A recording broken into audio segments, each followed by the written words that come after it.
బుడమేరు అనేది మైలవరం కొండల్లో పుట్టిన ఒక పెద్ద వాగు. అయితే చరిత్రలో చాలా ఏళ్ల నుంచి దాన్ని ఒక నదిగా పరిగణిస్తూ ఉంటారు.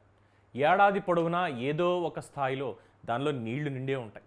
కృష్ణా గోదావరి పరివాహక ప్రాంతాల మధ్య విస్తరించి ఉన్న అతిపెద్ద మంచినీటి సరస్సు కొల్లేరుకు నీటిని సప్లై చేసే అతి ముఖ్యమైన వాగుల్లో బుడమేరు వాగు ఒకటి. పుట్టిన ప్రాంతం నుంచి దాదాపు 170 కిలోమీటర్ల దూరం ప్రవహించే బుడమేరులో ఏటా 10 నుంచి 11,000 క్యూసెక్కుల వరకు నీరు ప్రవహిస్తూ ఉంటుంది. అయితే 2005 ప్రాంతంలో వచ్చిన వర్షాలకి బుడమేరులో ఏకంగా 75,000 క్యూసెక్కుల నీరు ప్రవహించింది అని చెబుతారు.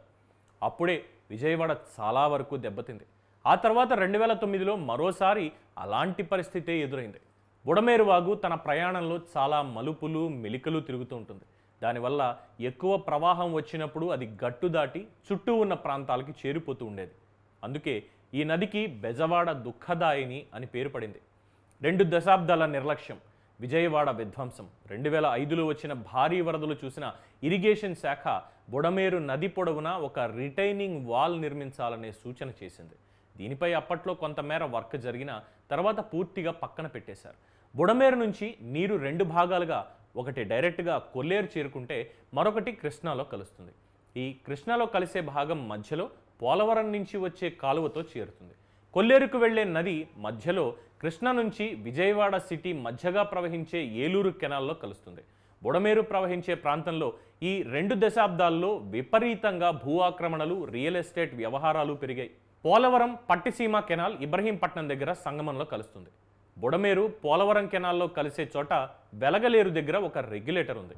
ఒకవైపు కృష్ణానదిలో వరద పోటెత్తుతుండగా వెలగలేరు గేట్లు ఎత్తేశారు.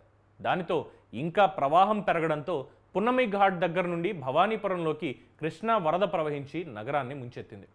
కృష్ణాలో పై ఎత్తు నుండి అంత వరద రావడానికి కారణం శ్రీశైలం దగ్గర నుండి నాగార్జున సాగర్కు కింద పులిచింతలకు నీళ్లు వదలడం. 2 స్థానికంగా విజయవాడ పరిసర ప్రాంతాల్లో బీభత్సంగా కుండపోత వర్షం కురవడం. 3 రాయలసీమకి వెళ్లే ప్రాజెక్టులకి తగినంత నీరు వెళ్లే అవకాశం లేకపోవడం, అంటే కెనాల్ క్యారీయింగ్ కెపాసిటీ సరిగ్గా లేకపోవడం. 4 జగన్మోహన్ రెడ్డి ప్రభుత్వం పోతిరెడ్డిపాడు కాలువ సామర్థ్యాన్ని 40,000 క్యూసెక్కుల నుండి 80,000 క్యూసెక్కులకు పెంచాలని ప్రయత్నించింది. అయితే ఆ పని జరగలేదు. వెలిగొండ ప్రాజెక్టుకు రిహాబిలిటేషన్ కింద 1,200 కోట్లు చెల్లించి ఆ నీటిని ఈ ప్రాజెక్టు రిజర్వాయర్ అయిన నల్లమల సాగర్కి, అక్కడి నుండి ప్రకాశం, నెల్లూరు, కడప జిల్లాల పొలాలకు నీరు పంపితే కనీసం 200 టీఎంసీల నీరు సద్వినియోగం అయి ఉండేది. విజయవాడకి వరద ముప్పు తప్పేది.